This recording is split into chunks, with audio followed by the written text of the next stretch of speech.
अखिल भारतीय राष्ट्रीय शैक्षिक महासंघ दाहोद जिल्लो माननीय उच्चतम न्यायालय द्वारा 1 સપ્ટેમ્બર 2025 रोज एक चुकादो आपवामां आव्यो।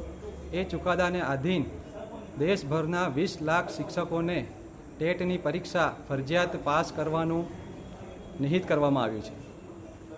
सदर बाबते देशना 20 लाख शिक्षकोने તેમની સેવાકીય બાબતો જેવી કે ઉચ્ચતર પગાર ધોરણ, પેન્શન વગેરેમાં ખૂબ જ મોટું નુકસાન થવાની શક્યતાઓ રહેલી છે।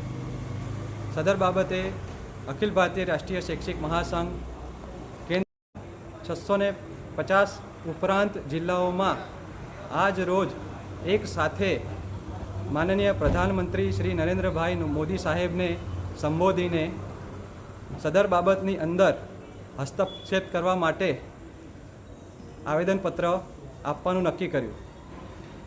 તમામ દાહોદ જિલ્લાના કાર્યકર્તાઓ અત્રે ઉપસ્થિત રહીને માનનીય કલેક્ટર શ્રી દાહોદને આ આવેદનપત્ર આપવામાં આવ્યું। આભાર।